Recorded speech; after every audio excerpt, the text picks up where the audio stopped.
pendorong ke belakang, ngedorong. Ini ada pita suara. Nanti di sini ada gelombang getaran. Jadi ini nekan ke belakang, keluar dari sini. Dorong ke sini ke bawah.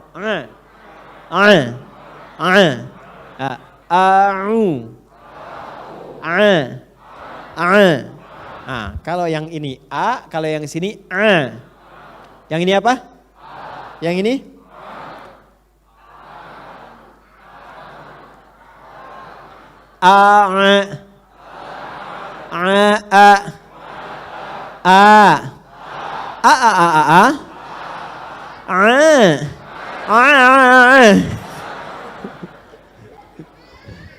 Tuh. Okay. A'udzu. Lihat ujung lidah nih. Ya, yuk. Lihat dulu, nggak usah dibaca, lihat dulu. Lihat. Ini ujung lidah. Ini cara cepatnya, gigit sedikit. Ya, sama dengan tak. Ya, bukan zu. A'udzu. Bagus. A'udzu. Nanti pulang dari sini, ya, baru rumah tuh. A'udzu billahi minasy syaithanir rajim.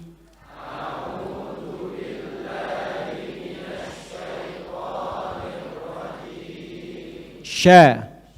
Sini, tengah lidah nih. Sya. Syaitan. Baik. A'udzu billahi minasy syaithanir rajim.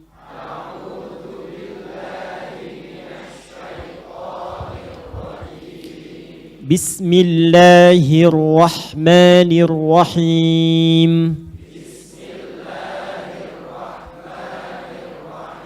Ya, bebaskan dari irama-irama siapapun dulu. Baca dengan tajwid, nanti insyaallah kalau benar ada iramanya sendiri. Ya. Bismillahirrahmanirrahim.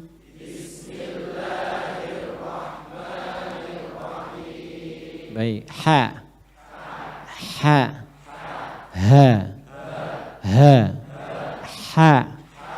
Sama dengan ain di sini. Jadi kalau sebentar.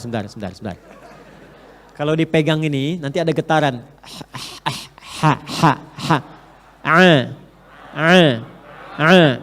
Ada nggak getarannya? Tengah ya, baik.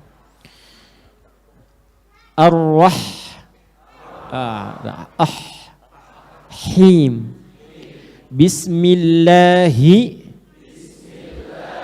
Di sini hi agak tebal, hi. Bismillahirrahmanirrahim.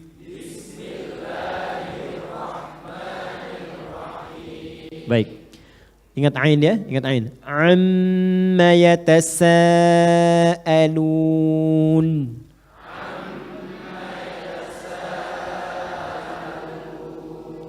Amma. Ingat mimnya pendek ya. Amma. Yatasaalun. Baik, teruskan sebentar.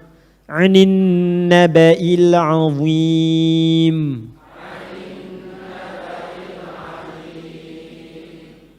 Alladzi hum fihi mukhtalifun.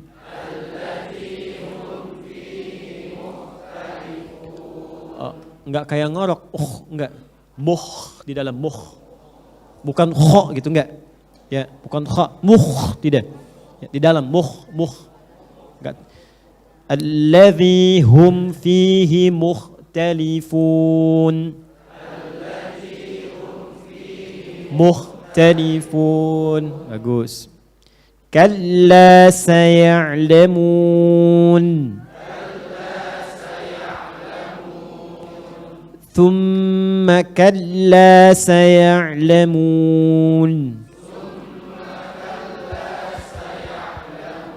Bukan su tapi thu. Ya, tadi sedikit digigit. Thumma. Thumma. Bukan summa, lihat. Kalau summa, summun itu racun. Ya, thumma kemudian. Thamma di sana, muta'i thamma amin. Ini thumma. Thumma kalla saya'lamun. Baik, 5 ayat dulu ya. Nanti perbaiki. Nanti saya masuk bulan depan. Ayo baca ya. Sebelum kita mulai. Sepakat? Nah, mesti sepakat. Kalau tidak sepakat saya nggak datang lagi. Yuk, sekarang saya terangkan sebentar. Simpan dulu surahnya, simpan dulu ayatnya. Saya mau berikan ilustrasi suasananya dulu. Supaya kita merasakan saat ayat ini turun bagaimana suasananya. Ini boleh saya hapus? Alhamdulillah. Anda tuh luar biasa nih beruntungnya. Saya datang sendiri, nerangin sendiri, nulis sendiri, ngapus sendiri. Anda tinggal bilang boleh, baca, lihat, masuk surga. Masya Allah. Oke. Lihat sini. Ini agak mahal dikit karena kita padukan antara tafsir dengan sejarah dengan hadis. Perhatikan baik-baik. Ini penting nanti yang ikut umrah pun saya tunjukkan saat tiba di sana ya. Perhatikan siap, pelan-pelan. Ini saya ambil agak ke sini saja nih. Ini lokasi rumah Nabi dilahirkan. Di belakangnya ada sedikit bukit. Ini sekarang tulisannya Al-Maktabah Al-Qadimah. Perpustakaan. Warna bangunannya krem. Di sebelah sini ada jalan raya ke sini, jalan ke Taif. Sebelah sini ada tempat ngambil air zam-zam yang pakai jirigen. Di sini ada kayak keran gitu ya. Sebelah sini nih, pagar sedikit.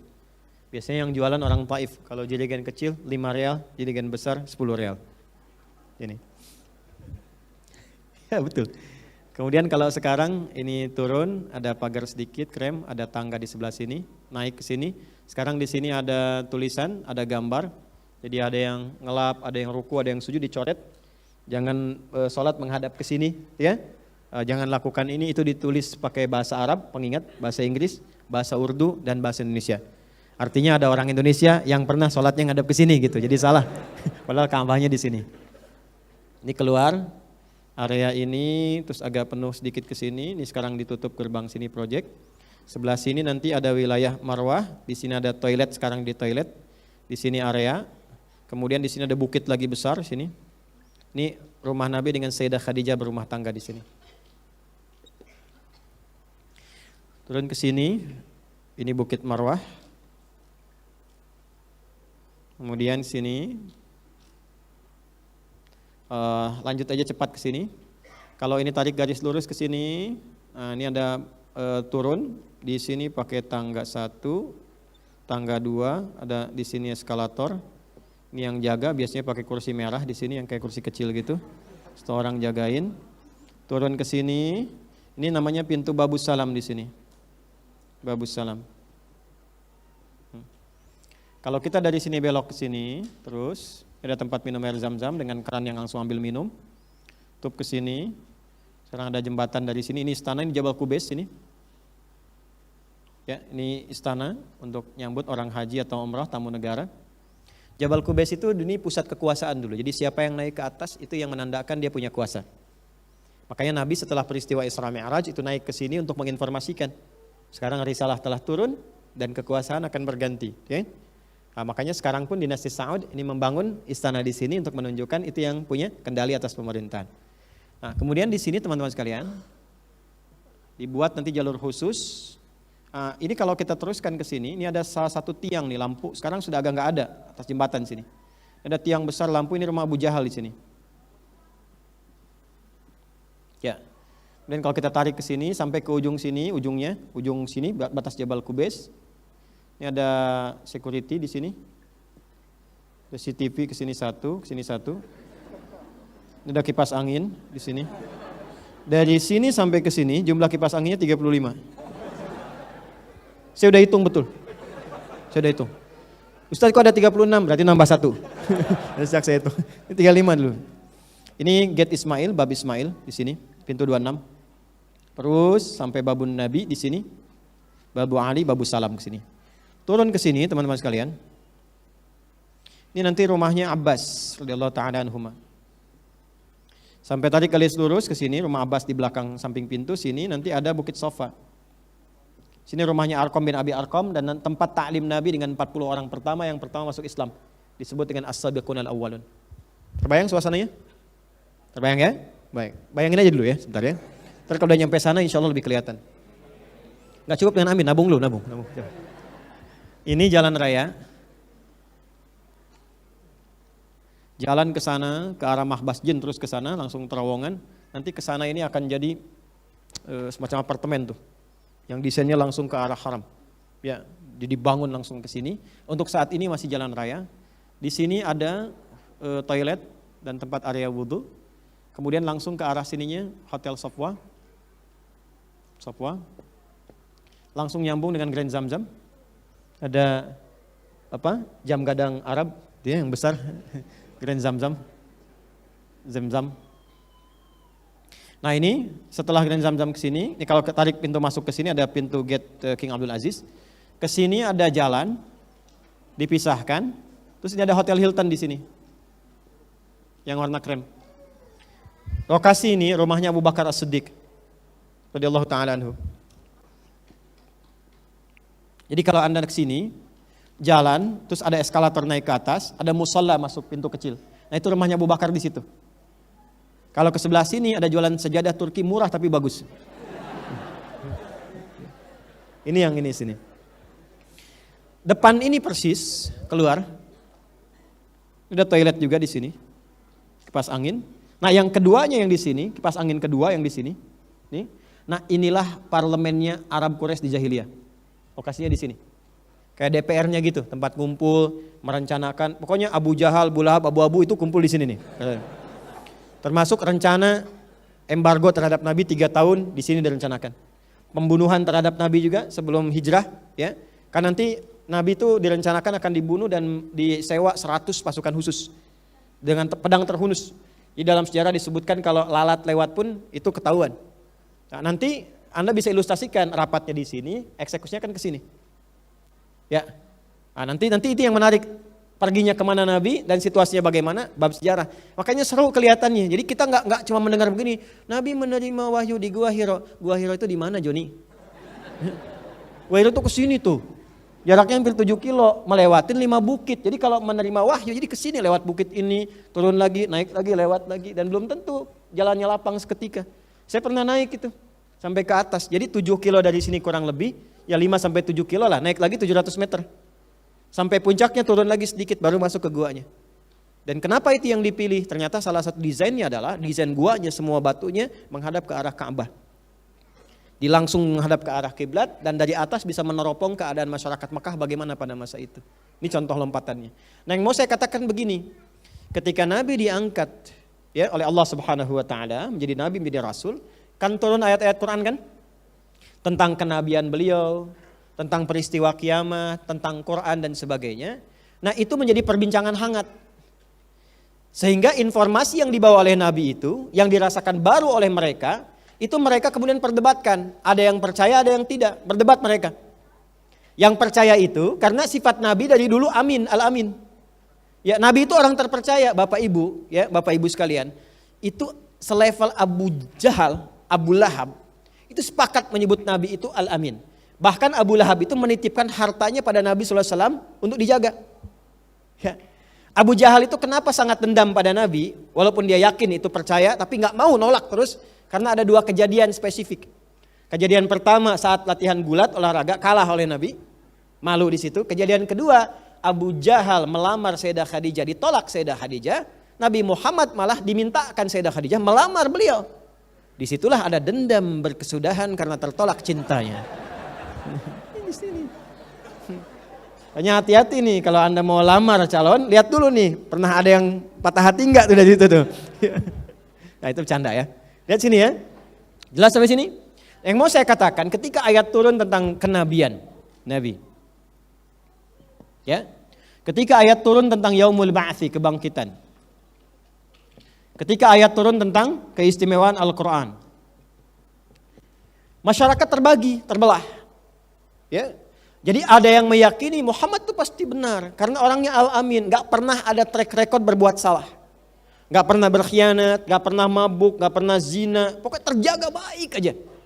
Jadi beliau itu sudah dibentuk oleh Allah dengan karakteristik yang sempurna sehingga tidak ada satu pun celah untuk mencelaknya. Misal, mau dicela karena keluarganya nggak bisa, karena beliau dari keturunan yang sangat terhormat. Bani Hashim paling terhormat, Quraisy suku yang paling hebat. Ya, nasabnya sempurna, nggak ada celaknya. Ya sempurna, jadi dicela di nasab nggak ada. Ya kan kadang-kadang orang sekarang bilang kamu siapa? Ya keturunan siapa? Keluarga mana kamu? Gitu kan? Ya bahasa kekiniannya, Nabi itu nggak bisa karena kalau dicela suku yang paling bagus, Quraisy. Ya nasabnya nasab yang paling jelas, nggak bisa dicela dari sudut manapun. Jujurnya orang paling jujur, baiknya orang paling baik, harta kaya, Nabi itu kaya, jangan dikira tidak kaya, kaya. Karena keturunan dari keturunan yang kaya. Ya apalagi istrinya juga istri orang paling kaya pada saat itu. Jadi nggak bisa disoal dari sudut manapun. Karena itu semua sepakat sebetulnya yang tidak suka Nabi pun bukan karena meragukan atau menentang ajarannya. Tapi lebih karena iri saja, karena takut kedudukannya bisa tersingkir dengan keadaan Nabi SAW. Nah, karena itulah orang-orang yang mengetahui latar belakang Nabi itu sempurna, mereka membenarkan Nabi SAW dengan segala yang dibawanya. Sedangkan orang-orang yang tidak yakin dengan itu semua karena penyakit tadi, maka mulai mendebat keadaan itu sehingga dua kelompok ini saling berdebat. Saling berselisih. Dalam bahasa Arab berselisih disebut dengan ikhtalafa. Orangnya mukhtalif. Jamaknya mukhtalifun. Berita-berita besar yang belum pernah didengar dalam bahasa Arab disebut dengan naba. Al-khabarul azim. Berita besar yang belum pernah didengar sebelumnya. Itu dalam bahasa Arab disebut dengan naba. Pembawanya disebut nabi. Belum pernah ada Quran, tiba-tiba bawa berita dengan Quran. Ini berita agung, belum pernah ada sebelumnya. Nanti saya tunjukkan ya pembuktiannya. Berita tentang kiamat, mereka belum pernah dengar. Karena masa terputus dari Nabi Isa ke Rasulullah SAW itu sekitar 600 tahun. Terputus masa, taunya tentang hidup saja. Jadi mereka taunya hidup, mati. Nggak ada hidup setelah mati. Nanti itu diviralkan di Quran surah 45. Al-Jathiyah. Di ayat yang ke-24. Ya. Wa qalu ma hiya illa hayatuna dunya namutu wa nahya. Kan? Kemudian apa yang mereka katakan lagi? Wa ma yuhlikuna illa dahru. Mereka katakan di dunia ini ya hidup dengan meninggal aja, nggak ada hidup lagi. Ya nggak ada yang bisa menghentikan kehidupan kita kecuali masa saja, meninggal nggak ada hidup lagi. Maka ketika Nabi datang membawa informasi tentang kehidupan setelah mati, jadi heboh. Berita yang besar yang memberikan satu informasi yang tidak biasa dalam bahasa Arab disebut dengan naba. Ini. Orang yang membawanya disebut dengan nabi. Maka mereka mulai bertanya-tanya, saling tanya. Ini sebetulnya siapa sih Muhammad itu? Kenapa bisa bawa yang seperti itu? Kok nggak sesuai dengan pakem kita? Saling bertanya dan berdebat. Saling bertanya dalam bahasa Arab disebut dengan tasa'ala yatasa'alu. Kalau bertanya sa'ala sa'ilum bi'adzabiu waqi. Kalau saling bertanya tasa'ala yatasa'alun. Tasa'ala yatasa'alu gini. Kalau banyak orang pakai waw dan nun di ujungnya yatasa'alun. Maka ketika wahyu turun itu posisi mereka sedang kumpul-kumpul. Di mana kumpulnya? Biasanya tempat kumpul di sini. Jadi kalau ditanya apakah ayat ini turunnya siang atau malam, umumnya kalau kumpul-kumpul itu yang rame, yang diskusi, yang ngobrol siang atau malam? Nah, Jahiliyah malam istirahat. Siang itu kumpul mereka, rapat macam-macam dan sebagainya. Ini saling dibicarakan. Ya, mereka berselisih, berdebat. Ini benar, ini salah, enggak, saling bertanya dan sebagainya. Maka disindir oleh Allah Subhanahu wa taala. Sementara mereka sendiri enggak punya ilmu, kok enggak punya ilmu saling berdebat? Ya kan? Coba, saya tanya lagi. Mereka kan bertanya tentang Quran kan, sedangkan mereka nggak tahu tentang Quran, belum tahu ilmunya kan? Hari kiamat belum tahu ilmunya, kok bisa memperdebatkan sesuatu yang tidak diketahui? Kalau mendiskusikan yang tahu itu wajar, tapi memperdebatkan yang tidak diketahui itu kurang kerjaan. Halo? Apa agamanya toge gitu kan? Ya, toge kan nggak tahu agamanya apa. Terus didiskusikan, itu kan kurang kerjaan namanya. Jelas? Kenapa tertawa? Ini contoh kan? Ya kan? Nah, makanya disindir oleh Allah. Apa sindirannya? Datang dengan cepat. Begitu mereka saling bertanya. Ingat tadi saling bertanya bahasa Arabnya apa? Yatasa'alun. Maka disindir oleh Allah. Amma yatasa'alun. Jelas? Mereka ngapain sih? Saling bertanya, debat satu sama lain, padahal nggak pada tahu ilmunya. Ya, nggak tahu ilmunya itu nanti ada di Al-Jasiyah ayat 24 itu. Inhum illa yadhunnun. Ya, wa ma lahum bidzalika min ilmin inhum illa yadhunnun. Mereka tuh nggak pada punya ilmu, tapi malah pada debat. Padahal saling menduga-duga aja katanya kan. Makanya ketika turun An-Naba, berita yang sangat agung, Allah ingin menjelaskan. Nih esensi berita besar tuh begini. Kalau kalian ingin diskusi, belajar dulu, pahami dulu. Jangan sampai mendebatkan sesuatu yang tidak ada esensinya. Kalau bahasa kitanya, kalian ngobrolin apa sih yang gak penting begitu? Amma yatasa'alun. Jadi pertama, pelajaran pertama ingin memberikan kesan kepada kita bahwa saat wahyu pertama diturunkan, masyarakat merespon itu dengan saling menduga-duga dan bertanya-tanya. Lalu Allah meluruskan, kalau ingin bertanya-tanya, ingin membahas, ingin berdiskusi, berdiskusilah pada aspek yang telah diketahui, minimal ada bekal ilmu untuk mendiskusikannya. Maka bagian yang pertama sebelum kita bahas, sebelum saya bacakan tafsirnya, pesan moral yang kita tangkap yang pertama, jangan sampai kita mendebatkan sesuatu yang tidak penting, yang tidak ada ujungnya.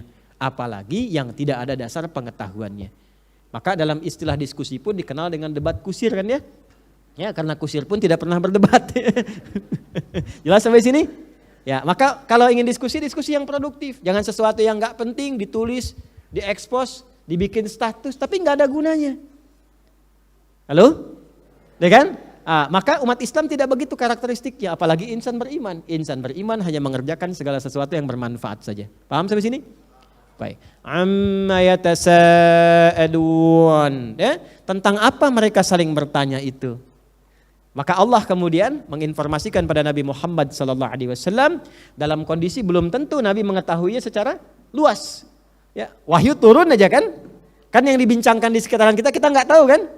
Nah, kalau kita mendekat kepada Allah, ini pesan moral yang kedua, Allah akan memberikan bimbingan kepada kita untuk merasakan kondisi di sekitaran kita. Anda mengerjakan sesuatu atau Anda punya aset baru, Anda yang punya, tapi kan Anda belum bisa merasakan bagaimana pandangan lingkungan sekitaran.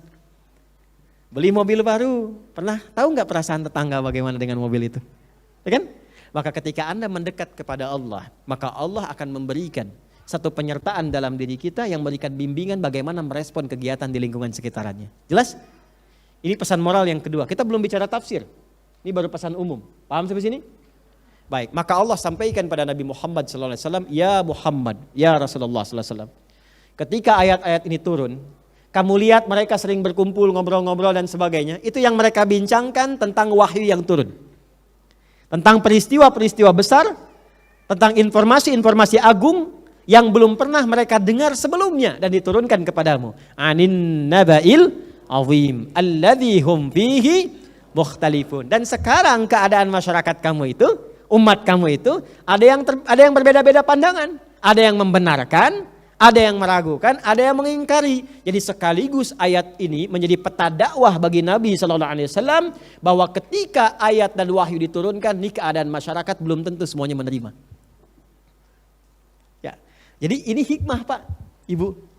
Apapun yang kita kerjakan, kita lakukan, kita bicarakan, kita tidak akan mungkin menjadikan semua orang sepakat dengan kita. Jadi jangan pernah kita merasakan semua tindakan kita itu akan dibenarkan semua orang, tidak. Nabi saja masih ada masyarakat-masyarakat yang meragukan bahkan menentangnya, apalagi kita yang bukan Nabi. Jadi kalau kita sudah punya prinsip dengan sesuatu yang benar, jangan sampai bergeser itu karena omongan orang lain. Jadi kalau kita mengerjakan sesuatu berdasarkan komentar orang, apalagi sekarang musim like, share, and comment, ya, gak akan pernah konsisten dalam beramal. Ya, jelas sampai sini? Jadi kalau sudah kita konsisten pada satu amalan, ikuti aja sepanjang sudah paham bahwa itu baik. Pernah tahu kisah Luqman dengan anaknya? Luqman anaknya dengan seekor keledai. Ya, dengan seekor keledai, maka keduanya naik keledai itu jalan ke pasar. Kata orang pasar, tega tuh ayah anak. Keledai kecil begitu dinaikkan berdua, zalim sama hewan. Turun keduanya dari keledai, jalan lagi. Lewat kaum yang kedua, kata orang kedua, bodoh bapak anak tuh. Punya keledai gak dinaikin. Lalu mereka mengingat peristiwa pertama, akhirnya gantian aja. Bapak naik, anak jalan. Lewat kaum ketiga, zalim bapak tuh. Bapak naik keledai, anak suruh jalan. Ditukar lagi, anak naik ke atas, bapak nuntun jalan. Lewat kaum keempat. Kata orang keempat, masyarakat keempat, nih anak kurang ngajar. Bapak suruh nuntun, anak naik keledai. Maka apa yang terjadi? Maka beristirahatlah di bawah naungan sebuah pohon. Lalu dikatakan Luqman kepada anaknya, demikianlah nak, kalau kita sudah mulai tahu tentang yang baik, komitmen di dalamnya, konsisten aja kerjakan. Jangan selalu mendengar apa kata orang. Kecuali orang yang memberikan solusi. Setiap kita mendengar apa yang dikatakan orang, maka tidak akan pernah ada kegiatan yang konsisten kita lakukan. Jelas? Dan kalau sudah positif, jangan suka menunggu komen orang. Karena musimnya sekarang begitu. Bikin masakan aja, masak di sini, tunggu komen dari orang lain di sana. Anda masak rendang di tanah kusir, pengen dikomenin orang tanah suci. Ceklik dipoto, diupload. Rasanya enak deh katanya kan. Di sana kan gak nyobain gitu. Nah sekarang ada tipikal masyarakat heboh. Ini di surat Ali Imran ini berbahaya. Jadi Allah pernah menyampaikan kepada kita, hati-hati ya. Ada tipikal orang-orang masyarakat sakit. Wa in ja'ahum amrum minal amni awil khaufi adza'u bih. Ada tipikal orang-orang yang kurang kerjaan dan sakit keadaannya. Apa itu? Orang yang semua keadaan dirinya harus diupload, di broadcast. Itu sudah ada zaman dulu. Apa aja pokoknya upload, apa aja pokoknya broadcast. Ya, zaman dulu sudah ada. Jadi semua kalau ada apapun disampaikan. Falau radduhu ila Allah wa ila ulil amri minhum. Falau radduhu ila rasuli wa ila ulil amri minhum. La'alimahu alladhina yastanbituna ya minhum. Kalau yang bagus itu yang penting baru kemudian disampaikan. Yang belum tahu ditanya pada otoritasnya, tapi akan ditemukan di kalangan masyarakat yang sedikit-sedikit bikin status, sedikit-sedikit upload. Mendung aja diupload. Ceklik. Tanah kusir mendung.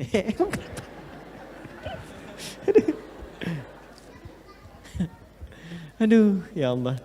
Di sini hujan gerimis. Bagaimana menurut sahabat-sahabat sekalian? Apa ya? Gerimis ya gerimis gitu kan? Ada nggak begitu? Nah, biasanya kalau Quran sampaikan pasti terjadi tuh, ya pasti terjadi. Nah maka ayat memberikan pesan kepada kita bahwa tidak semua apa yang dirasakan harus diungkapkan, tapi juga penting bahwa apa yang kita lakukan tidak harus semua disetujui oleh semua orang. Termasuk sekarang saya mengajar, mungkin ada yang tidak sepakat, ya, tidak akan semuanya menerima.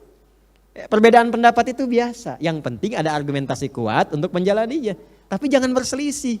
Masa berbeda jadi ribut kan? Ya, beda pendapat jadi ribut, itu yang tidak elok. Assalamualaikum, nanti aja. Oh nanti aja, waalaikumsalam. Jelas ya? Baik, yuk teruskan ayatnya. Yaqulu ta'ala dzikruhu. Qala al-musannif rahimahullahu ya. Ibnu Jarir At-Tabari rahimahullah menyampaikan yaqulu ta'ala dzikruhu, Allah Subhanahu wa taala apa yang berfirman, apa yang telah kita bacakan 5 ayat tadi. An ayyi syai'in yatasa'adu haula'il musyrikuna billahi wa rasulihi min Quraisyin ya Muhammadun sallallahu alaihi wasallam. Allah Subhanahu wa taala seakan ingin menyampaikan pada Nabi Muhammad sallallahu alaihi wasallam dengan firman-Nya amma yatasa'adun ya Muhammad. Ini sindiran ya, bukan kalimat ketidaktahuan. Dia ada kalimat retoris yang tidak perlu dijawab karena sudah tahu jawabannya, ya. Ya Muhammadun sallallahu alaihi wasallam an ayyi syai'in yatasa'adu haula'il musyrikuna billahi wa rasulihi min Quraisyin. Hai Muhammad sallallahu alaihi wasallam, coba perhatikan, apa sih yang mereka perdebatkan, pertanyakan tentang Allah dan Rasulnya itu? Nah, jadi kalimat ini bukan menunjukkan ketidaktahuan Allah, tapi kalimat retoris yang memberikan kesan sindiran. Sudah tahu belum punya ilmu, kok saling berdebat? Harusnya konfirmasikan kepada Rasulullah sallallahu alaihi wasallam. Baik, teruskan. Wa dzalika anna Quraisyan ja'alat fima dzukira anha tahtasimu wa tatajadalu fil ladzi da'ahum ila Rasulillah Filladzi da'ahum ilaihi Rasulullah sallallahu alaihi wasallam. Ternyata ayat ini turun didasari karena pada saat itu banyak orang-orang musyrik Quraisy. Ingat, ada kafir, ada musyrik. Apa bedanya? Hah? Kalau kafir sudah pasti menentang. Jelas ya? Pasti mengingkari, jadi berbeda keyakinannya. Jadi kalau kafir itu sudah menutup diri, mengingkari untuk mengesahkan Allah Subhanahu wa taala. Itu kafir. Jelas? Kalau musyrik ada dua. Ada kafir yang musyrik, mengingkari Allah dan menyekutukan Allah dengan Tuhan yang lain. Dia menganggap ada Tuhan lain selain Allah Subhanahu wa taala dan disembah Tuhan itu selain Allah. Nah, ada juga yang memang mengakui Allah sebagai Tuhan, tapi juga dalam saat yang bersamaan menuhankan yang lain. Kadang-kadang ada benda yang dituhankan. Kadang ada benda, misalnya keris, benda tertentu diyakini memberikan kekuatan seperti Allah memberi kekuatan. Ada pohon-pohon tertentu misalnya, ini perbuatan musyrik. Ada yang lewat wasilah orang-orang tertentu yang mengatakan ada kekuatan lain, yang memberikan madarat, memberikan mafsadat, ngasih informasi, mendatangkan yang mati datang kembali. Ya, nah fasilitator ini atau afiliator ini yang ada ini, ya itu disebut dengan kahin, dukun sekarang ini. Ya, datang dukun-dukun. Sekarang kan namanya, saya sering katakan begini, kalau sudah tidak bagus, jangan dibagus-bagusin namanya. Maksiat itu kalau sudah sepanjang salah, jangan dikasih nama yang bagus sehingga dianggap sesuatu yang baik. Dukun ya dukun, jangan dikasih nama lain, paranormal misalnya kan. Nah, sudah tahu tidak normal, ya kan? Ya udah kasih nama aja dukun sudah. Ya, mau apapun kata-katanya udah dukun. Kalau sudah disebut dukun udah dukun. Jangan dikasih nama-nama yang lain aja. Ini yang megang remote langit misalnya, apa sih macam-macam. Ada aja gitu kan. Udah sebut dukun ya dukun. Ya, pencuri ya pencuri, maling ya maling aja udah. Ya jangan dikasih nama-nama yang koruptor, udah aja pencuri, perampok, selesai. Sehingga dengan kesan yang jelek itu, kata-kata yang tegas itu, dia akan enggan untuk berbuat yang demikian.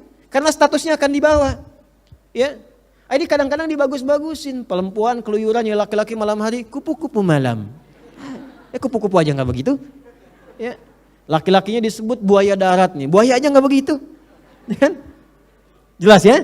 Jadi kalau ada yang berbuat yang tidak baik, tempatkan sesuai dengan tempatnya saja. Paham sampai sini?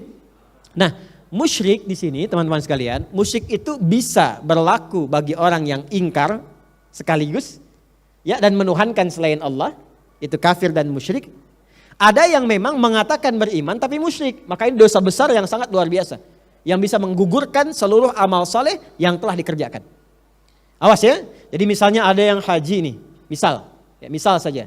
Ada yang umrah, ada yang puasa, sholat, tapi saat yang bersamaan dia datangi dukun, dia mempercayai ada keyakinan lain, kekuatan selain dari Allah, maka ketika perbuatan musyrik itu terjadi dan tidak taubat sebelum meninggal dunia, maka berpotensi tidak mendapat ampunan Allah dan tidak berguna semua amal yang telah dikerjakan sebelumnya. Itu yang dimaksud Quran surah An-Nisa itu di ayat ke-48 ya, dengan yang ayat 116 itu. Innallaha la yaghfiru ay yushraka bihi wa yaghfiru ma duna dzalika liman yasha. Allah akan berkenan mengampuni semua dosa-dosa yang lain selain dosa syirik. Awas ya, selain dosa syirik. Pelakunya disebut apa? Musyrik. Sepanjang dia musyrik selama hidup tidak bertobat. Ingat, tidak bertobat. Kalau bertobat, meninggalkan perbuatannya, terampuni dosanya. Tidak terancam dengan ayat itu lagi. Di cara memahami ayatnya, bukan tidak diampuni selama hidup, bukan. Kalau dia tidak bertobat, maka wafatnya dalam keadaan su'ul khatimah dan tidak akan pernah berpotensi mendapatkan ampunan Allah saat kembali kepada Allah di akhirat. Tapi kalau dia sempat bertobat, memperbaiki hidupnya, berpotensi dan berpeluang mendapatkan ampunan Allah Subhanahu wa taala. Jelas sampai sini? Baik. Nah, maka di sini kenapa disebutkan kalimatnya musyrik bukan kafir? Pada umumnya karena Allah ingin menekankan di sini tentang perbuatan orang-orang kafir Quraisy yang memang menjadikan berhala-berhala yang banyak sebagai Tuhan selain Allah Subhanahu wa taala. Seakan-akan memberi kesan kepada umat Islam tuh begini, hei, jangan sampai terjadi, kamu memang tidak kafir. Kamu mengatakan Tuhanmu Allah, tapi kamu melakukan perbuatan seperti orang Quraisy dulu lakukan. menuhankan Tuhan-Tuhan lain selain Allah, mengatakan dirinya Muslim, mengatakan dirinya beriman, tapi ternyata menduakan Allah dengan meyakini ada kekuatan-kekuatan yang sebanding dengan Allah di luar Allah Subhanahu wa taala. Jelas sampai sini? Baik. Teruskan. Minal iqrar bi nubuwwatihi wat tasdiq bima jaa bihi min 'indillahi wal iman bil ba'thi faqala Allahu li nabiyhi fima yatasaalu haula'il qaum wa yakhtasimun wa fi hadzal mawdi' bi ma'nan wahid. Lalu direspon oleh Allah Subhanahu wa taala, kenapa sih mereka harus berdebat, berdiskusi pada sesuatu yang tidak mereka ketahui, yaitu tentang kenabian Muhammad sallallahu alaihi wasallam, tentang turunnya Al-Qur'an, juga tentang kebangkitan setelah kematian. Sekarang kita masuk pada detailnya, saya kira saya akan ambil kurang lebih 5-10 menit saja dan kita berhenti dulu pada titik ini untuk mendetailkan. Perhatikan baik-baik. Bapak Ibu sekalian, tadi berita besar disebut apa? Naba kan? Makanya suratnya disebut surat apa? An-Naba. Nanti semua infonya sampai ayat ke-40 itu berita besar semua. Ya, kalau berita besar itu kan artinya yang belum pernah kita dengar sebelumnya kan? Yang tidak biasa kan? Baik, Bapak Ibu sekalian, Maaf ya, informasi surga tentang surga secara utuh pernah kita dengar? Belum ya?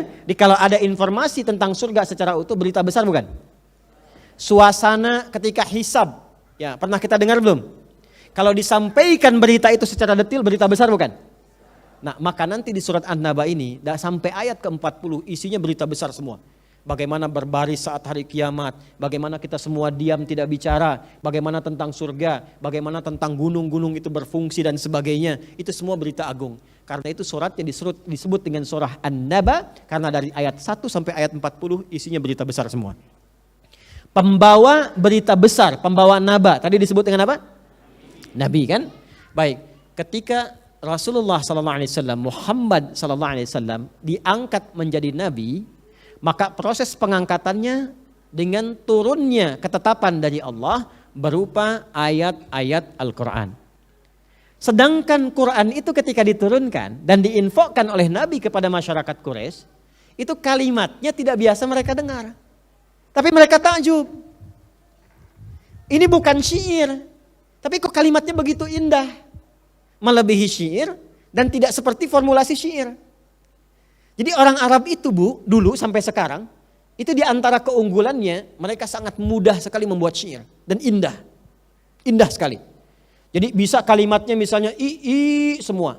A semua. Dan itu punya rumusnya, ada formulasinya. Disebut bahar namanya. Bahar. Ada 16 formulasi membuat syair. 16 bahar. Misal pakai rumus tawil misalnya ya. Tawilun lahu dunal bukhuri fadailu fa'ulun mafa'ilu. Kifa nabki min dzikra habibin wa manzili bisaqtili wa bainad dakhuli fahaumali. Imre al-Qais lewat di sebuah lembah yang melihat ada seorang yang termenung, anak muda yang putus cinta baru ditolak. Kejadian 150 sebelum Nabi dilahirkan. 150 sebelum Nabi lahir. Ya, 150 sebelum Nabi, 150 tahun sebelum Nabi lahir.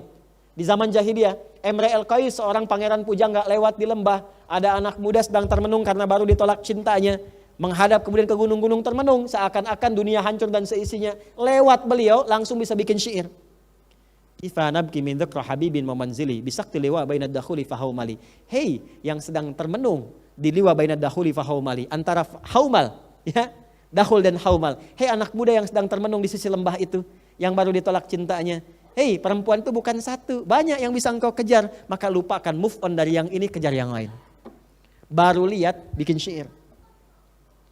Ada yang rumus rajas, mustaf'ilun, mustaf'ilun, mustaf'ilun, mustaf'ilun, mustaf'ilun, mustaf'ilun, sautus safiril bulbuli, hayyaja qalbi sabili qalbi, ya, sautus safiril bulbuli, hayyaja qalbi thamili, al-ma'u wa zahrum ma'a zahri lahdhul muqali, fa anta ya sayyidali wa sayyidi wa maulali, fakam tayammuni ghuzaylun uqayqali, qataftuhu min waddatin min fili hadzal rajuli, faqala la la la faqad ghada muharwili, wa wal walad ya wailali, ya, faqultu la tuwalwili. Qataftuhum min midnatin wa fililatu wal wili tabtabuli semua.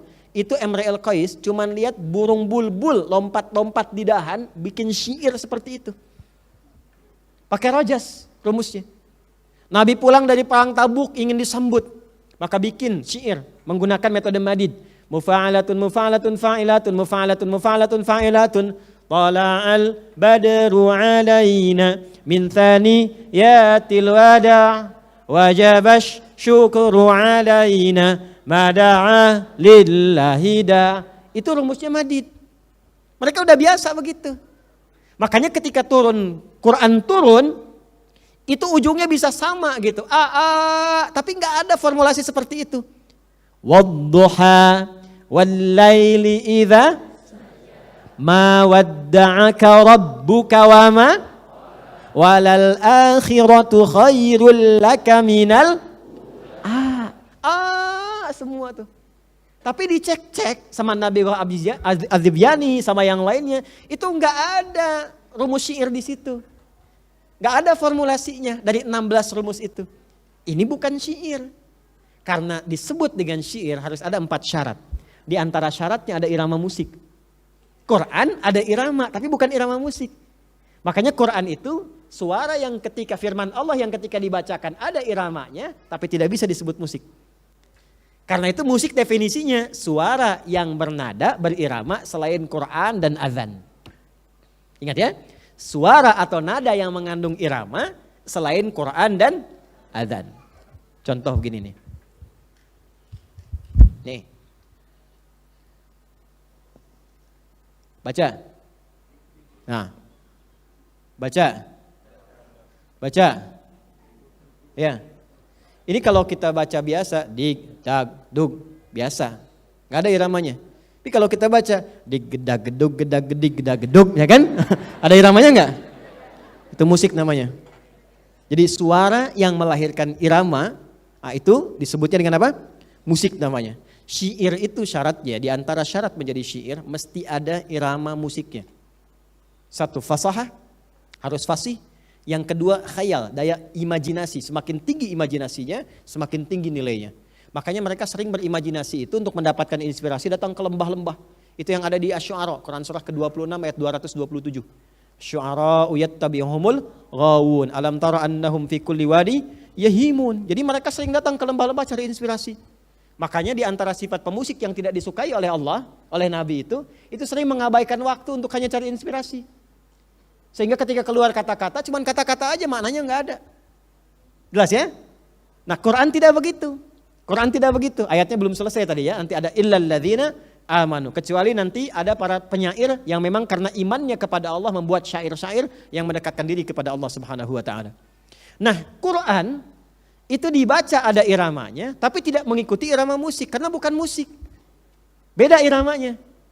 Ya makanya kalau baca Quran, rumusnya pakai tajwid aja, nggak usah dipakai nada-nada lain. Begitu dipakaikan kemudian dengan irama tajwid, dengan tajwidnya, maka muncul iramanya sendiri. Itulah dahsyatnya Quran. Coba lihat, di tajwid itu ada panjang pendeknya enggak? Baca Quran ada kan? Ada mad panjang pendek. Ada berhenti, ada jalan, wakaf, ibtida kan? Kalau bapak ibu benar bacanya, kapan panjang, kapan pendek, itu keluar irama sendiri. Dan dahsyatnya setiap yang baca Quran punya irama khusus sesuai pembacanya. Jadi kalau dia baca, bapak tahu, oh ini si fulan yang baca nih. Ya, ini fulanah yang baca, itulah mukjizatnya Al-Quran. Jadi kalau Anda baca misalnya, baknya pendek, ya sesuai tajwid aja. Bismillahirrahmanirrahim. Dibaca sesuai itu ada iramanya. Tapi irama itu nggak akan ditemukan di musik karena bukan musik. Jelas? Ya, dan kita akan tahu si fulan yang baca nih. Bismillahirrahmanirrahim. Si fulan. Alhamdulillahi rabbil alamin. Ustaz Adi nih. Ya, misal ya, ada si fulan. Kita bisa tahu itu. Itulah indahnya Quran. Karena itu Quran dibaca sesuai tajwid saja. Jangan dimasukkan irama-irama atau bacaan-bacaan langgam-langgam yang biasa di musik. Mau langgam apapun. Jadi menjadi tidak enak dibacanya dan tidak tepat dalam rumus bacaannya. Coba ya. Iyyaka na'budu wa iyyaka nasta'in. Baca di Masjid An-Nur tuh maghrib. Bubar jamaah. Ya. Alam nashrah laka sadrak wa wada'na anka wizrak. Gak akan dapat, bubar jamaahnya. Paham gak? wadduha wallaili idza saja. Enggak ada yang baca begitu. Itu orang jahiliyah dulu sudah tahu rumus madid, tapi mereka enggak pernah baca wadduha dengan langgam itu. Makanya enggak usah aneh-aneh. Ya, baca Quran mau pakai langgam Jawa, langgam Sunda, enggak usah aneh-aneh. Karena Quran itu kalau dibaca dengan tajwid akan indah dengan sendirinya. Jelas ya? Termasuk azan. Makanya azan itu iramanya khusus, enggak bisa pakai yang lain. Walaupun kita pakai irama kurdi atau yang lainnya spesifik dan tahu ini azan, bukan pakai yang lain. Jelas? Karena itu ketika turun Quran itu, mereka bingung, kaget. Ini syair bukan. Ya kan? Tapi indah. Dan isinya lebih dalam daripada syair. Informasinya yang belum pernah kami dengar sebelumnya. Dan tidak mungkin Muhammad SAW bisa buat seperti itu. Jadi mereka tuh sudah mengakui bahwa ini tuh bukan karyanya Muhammad SAW. Tapi masih mencari. Ini apa sebetulnya?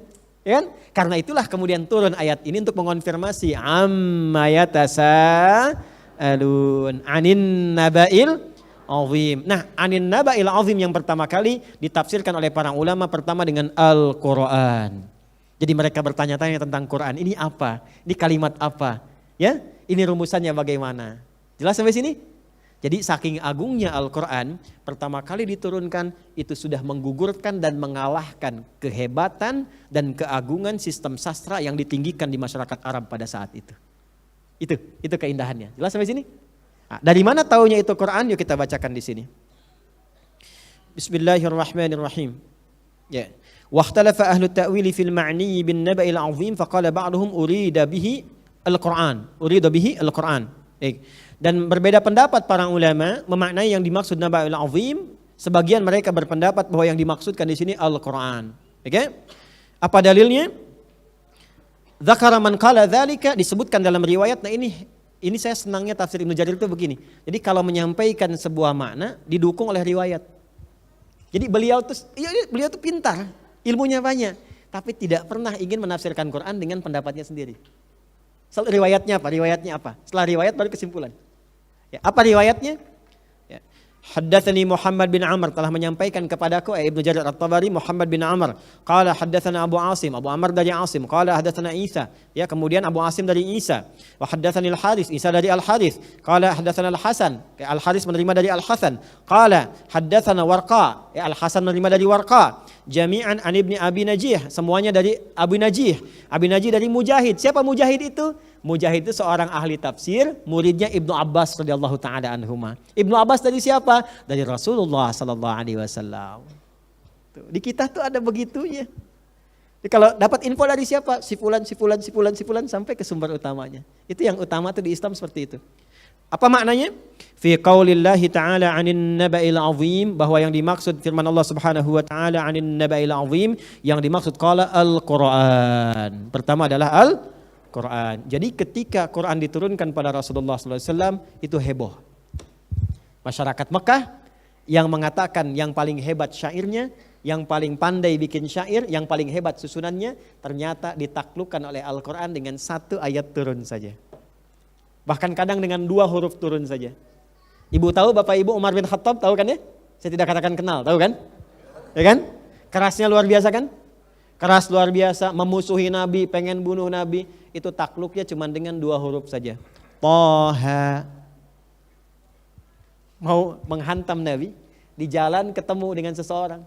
Mau kemana? Saya mau ketemu Muhammad SAW. Saya pukuli dia. Kata orang itu, kamu sebelum ke Muhammad mikir dulu.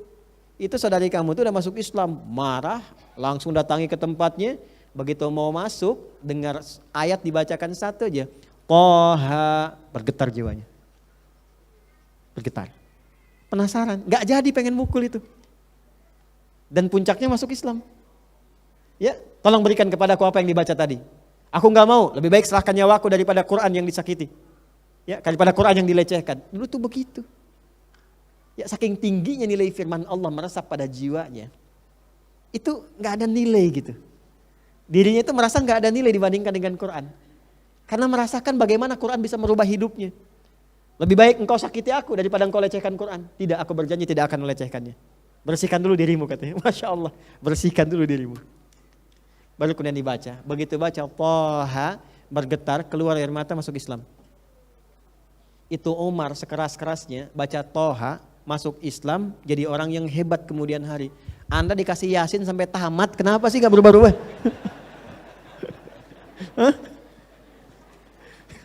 Udah Al-Kahf kasih Yasin gak berubah-ubah gitu kan? Nah, berarti ada yang tidak sempurna kesungguhan kita dalam berislam. Diperbaiki itu, ya? Diperbaiki. Maka itu yang pertama adalah tentang Al-Quran. Kita ambil sampai di situ dulu. Maka kalau sudah disampaikan bahwa Quran ini termasuk naba'il azim, sesuatu yang dahsyat, yang agung, yang luar biasa, maka kita harus sambut ada apa sih balik Quran itu maksudnya. Jadi kalau orang dulu sampai penasaran dijaga-jaga Qurannya, kan gak mungkin punya sikap menjaga demikian. Mempertaruhkan dirinya demi Quran, gak mungkin. Kalau tidak ada yang istimewa di Quran. Nah tugas kita temukan itu. Sampai orang dulu menjaga Qurannya, sampai diapalin, sampai merubah diri mereka. Dari jahiliyah jadi khairu ummah, dari orang paling pelit jadi orang paling dermawan, dari orang paling kasar jadi orang paling lembut. Itu merubah dirinya mereka semua. Sehingga mereka merasakan bahwa Quran itu luar biasa. Sampai semua orang menghafalkannya, semua orang menjaganya. Coba lihat sekarang.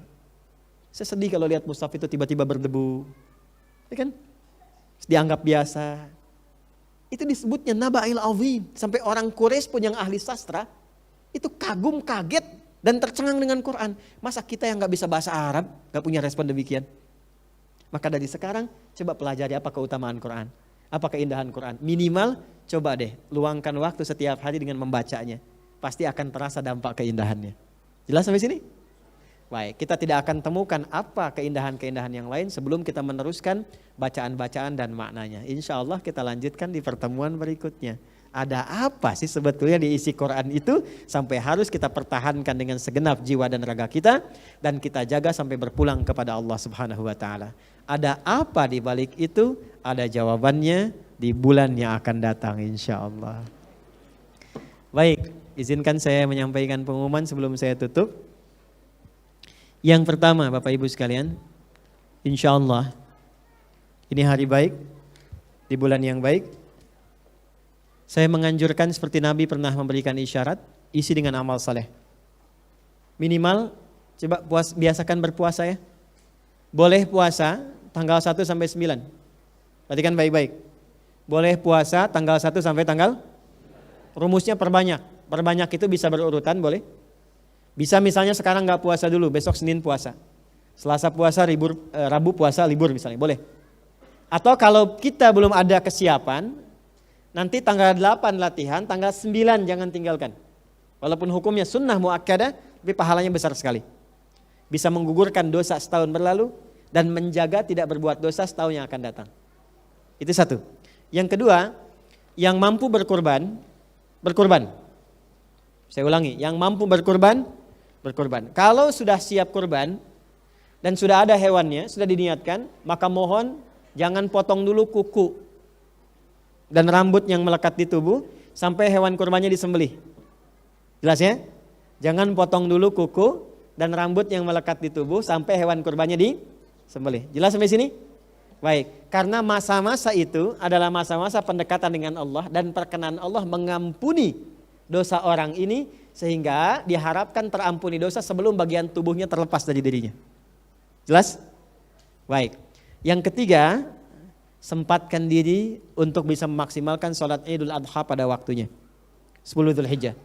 Ajak anak, ajak keluarga dan sebagainya. Dan ini momentum terbaik untuk menguatkan kehidupan berkeluarga. Karena hikmah Idul Adha itu bukan hanya kurbannya yang membangun kedekatan dengan Allah. Tapi hikmah terbaik untuk membangun kembali kehidupan keluarga yang harmonis. Jadi sekarang saatnya berevaluasi. Yang ada retak-retak di rumah tangga, dengan anak dan sebagainya, dengan orang tua, perbaiki sekarang. Karena janji Allah memberikan isyarat, kalau benar Idul Adha-nya bertakbir tanggal 10 nanti, maka bukan hanya kita yang didekatkan dengan Allah dalam kurban, tapi juga diberikan rahmat pada kehidupan berkeluarga sehingga dijaga mendapatkan rahmat Allah sekeluarga. Ya? Baik, yang terakhir Bapak Ibu sekalian, insya Allah tahun depan Masjid Pesantren selesai. Insya Allah Masjid Mira. Yang ikut program Mira pesantren yang online itu nanti akan dimulai ya ta'lim di sana ya, nanti undangan 100 orang nanti bisa di sana, kita siapkan juga tempat untuk tinggal gratis ya, karena kita bangunkan wakaf, itu pesantren kita semua. Ya saya tidak memiliki apapun itu, dari tanahnya, dari suratnya, saya cuma numpang ngajar, nyiapkan kader, saya meninggal diteruskan. Insya Allah jariahnya jalan terus itu. Ya, dan kita nikmati bersama nanti ya. Nggak ada bayar-bayar nanti ya. Termasuk santrinya pun paling daftar aja. Daftar ada infak, selebihnya saya usahakan gratis terus sampai selesai. Sampai S3 insya Allah. Ya doakan aja ya, doakan bisa. Kita bangun sama-sama. Nanti akan belajar sesuai kurikulum. Nginap, merasakan, istirahat di sana. Ya selama 3 hari nanti gantian. Nanti akan belajar terkurikulum sesuai dengan paket-paket pembelajarannya insya Allah. Disiapkan, karena itu mari kita bangun sama-sama. Insya Allah masjid jadi tahun depan. Kita akhir bulan ini kita ada groundbreaking. Mudah-mudahan setelah selesai kita akan buka pendaftaran untuk 40 orang santri putra dulu. Dan itu khusus untuk membentuk ulama saja, tidak yang lain. Ya, dan diterimanya hafal Quran 30 juz dulu. Ya, hanya untuk 40 orang. Karena saya akan didik langsung sampai dengan selesai S3. Ya, kita sudah menjalin komunikasi dengan Arab Saudi, dengan Al-Azhar, dengan Sudan, dengan Turki, juga satu lagi ada Jordan ya. Insya Allah mudah-mudahan alumninya bisa belajar ke sana, bisa kembali lagi. Terima kasih, mudah-mudahan diberkahi oleh Allah Subhanahu wa taala dan diterima amal ibadah kita oleh Allah sebagai ibadah yang diikhlaskan hanya kepadanya. Allahumma taqabbal minna innaka antas sami'ul alim wa tub 'alaina innaka antat tawwabur rahim. اللهم نحمدك حمدا شاكرا كما علمتنا ونشكرك شكرا كما علمتنا أن نشكرك أنت المقدم أنت المؤخر بيدك الخير إنك على كل شيء قدير اللهم اجعلنا من أهل القرآن واجعل القرآن صاحبا لنا في الدنيا وشفيعا لنا في الآخرة يا أرحم الراحمين. Ya Allah, jadikan kami termasuk ahli Al-Quran. Jadikan Al-Quran sebagai sahabat kami di dunia, syafaat bagi kami di akhirat kelak ya Arhamar Rahimin. Nuran lana fil qubur wa nuran lana ya Allah fil uqul wa fis suluk ya Arhamar Rahimin. Jadikan Quran sebagai cahaya berkehidupan, cahaya akal kami, cahaya perilaku kami dan cahaya bagi kami di alam kubur kami ya Arhamar Rahimin. Allahumma ja'alna bin muhibbi sayyidina Muhammad sallallahu alaihi wasallam wa atba'ihi salihin was salihat. Ya Allah, jadikan kami umat Nabi Muhammad sallallahu alaihi wasallam yang saleh, yang salihah sebagai pecinta beliau Rasulullah sallallahu alaihi wasallam. Alhiqna ma'ahum alladhina amta alaihim min nabiyyin was-siddiqin wasyuhada'i was-salihin wa hasuna ulaika rafiqa. ربنا آتنا في الدنيا حسنة وفي الآخرة حسنة وقنا عذاب النار وصلى الله على سيدنا محمد وعلى آله وصحبه أجمعين وآخر دعوانا سبحانك اللهم وبحمدك نشهد أن لا إله إلا أنت